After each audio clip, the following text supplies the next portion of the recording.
Bonjour, aujourd'hui je vous présente le jeu de société Farmini, tout droit sorti de la boutique chez Ludol. C'est un jeu pour 5 ans et plus, de 1 à 4 joueurs, donc une version solo et d'une durée d'une quinzaine de minutes. Pour le placement, c'est fort simple. Nous avons des jetons aussi qui représentent les 3 types d'animaux qu'on peut retrouver dans la ferme. Nous allons le mettre dans l'enclos, donc dans la boîte carrément. Par la suite, nous avons 4 cartes comme ceci. C'est les cartes que chacun des joueurs va récupérer pour commencer la partie. Donc, dans une partie à 3 joueurs, chacun des 3 joueurs va récupérer sa carte. La quatrième, on peut le mettre dans le cover de la boîte. On ne l'utilisera pas pour la partie. Puis, nous avons un paquet de cartes comme ceci et 4 cartes de départ. Si vous regardez bien, ici, vous voyez le contour orné d'or. Ça, c'est les 4 cartes de départ. Il faut les séparer du paquet. Ce paquet-là est mélangé. On le place au centre de la table, former une pioche. Ces 4 cartes-là sont retournées. Et ce sont les 4 premières cartes disponibles pour commencer la partie. Le premier joueur, à son tour, c'est pas compliqué, va récupérer l'une des 4 cartes et l'ajouter à sa ferme.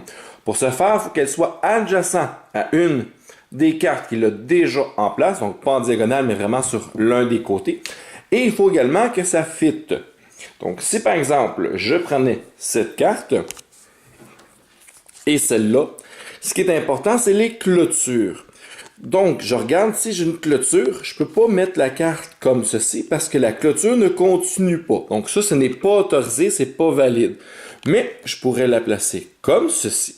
Le fait d'avoir un champ de maïs et une place pour un animal ne dérange pas. Donc, ça, c'est tout à fait correct, pas de problème. Ce qui est important, c'est les clôtures. Je peux également la placer dans l'autre sens. Je peux la placer, évidemment, sur n'importe laquelle des 4 côtés, tant si longtemps que les clôtures sont bien représentées. Parfait. Donc, par exemple, je décide de faire ceci. À la fin de mon tour, nous allons simplement tirer une nouvelle carte et le joueur à ma gauche va jouer son tour et va aller se chercher une carte et ainsi de suite.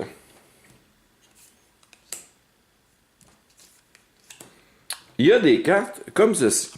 Ces cartes-là représentent des animaux. Vous regardez le nombre. Comme là, présentement, on voit que 2 cochons. Mais le joueur est autorisé à prendre 2 cochons et aller les placer sur une ou plusieurs de ces cartes posées devant lui. Donc, par exemple, le joueur qui est ici, on voit que présentement 3 emplacements pour les animaux. Bien, parfait, il peut décider de prendre la carte du cochon. La carte est défaussée, puis il va prendre tout simplement 2 cochons qu'il va venir placer sur les emplacements disponibles parmi ces cartes placées devant lui. Et il va retourner une autre carte et ainsi de suite. Nous allons passer au prochain joueur. Donc, le prochain joueur peut décider de continuer à jouer son tour et ainsi de suite. La fin de la partie, elle se termine une fois qu'il ne reste plus aucune carte, ni de la pioche, ni parmi les 4 cartes devant. Et nous allons calculer les points. Les points, c'est quoi? C'est pas très compliqué. Chaque champ de maïs, comme ceci, qui va être fermé. Pour fermer un champ de maïs, si on regarde bien ici, il faut que la clôture soit terminée, soit fermée. Donc, évidemment, on aurait besoin d'une carte comme ceci, éventuellement d'une autre carte comme ça. On pourrait rajouter ça ici et ça ici.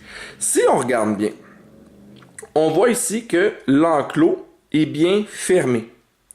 Et à ce moment-là, la fin de la partie, nous allons gagner 1 point pour tous les maïs dans l'enclos. Et on peut avoir plusieurs enclos comme ceci. Les maïs qui ne sont pas dans un enclos fermé vont rapporter aucun point à la fin de la partie.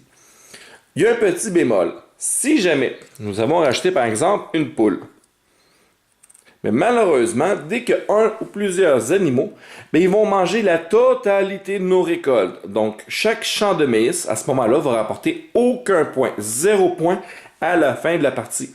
Donc, c'est important de ne pas mélanger les animaux avec vos champs de maïs si vous voulez que vos champs de maïs vous rapportent des points en fin de partie. De plus, vous allez avoir 1 point pour chacun de vos animaux présents dans vos fermes, peu importe où ce qu'ils sont.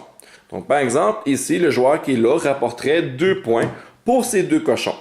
Les animaux n'ont pas besoin, pour apporter des points, d'être dans un enclos fermé.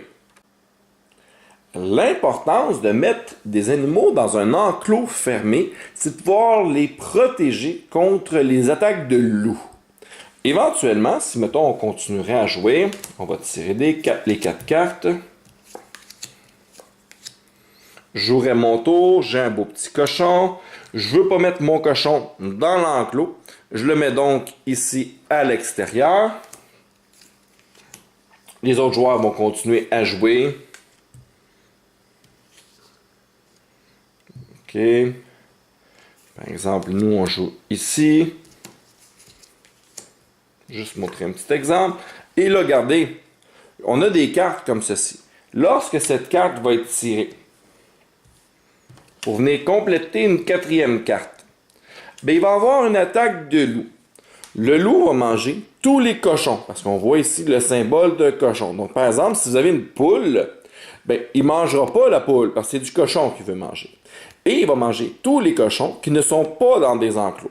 Donc, dans le cas présent, nous avons un cochon ici qui n'est pas dans un enclos. Il va donc fuir.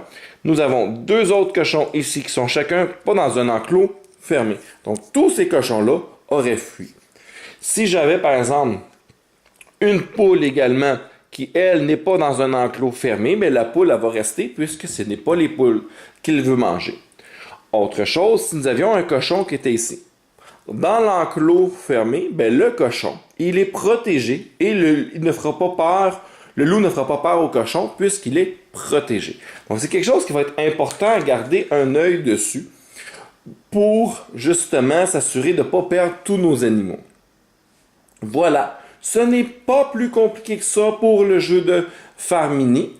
Nous allons passer une petite partie d'initiation, on va faire une petite partie solo, montrer la différence au niveau des règles, donner un bon avant-goût de la partie et voir si ce jeu vous intéresse. Merci pour le visionnement.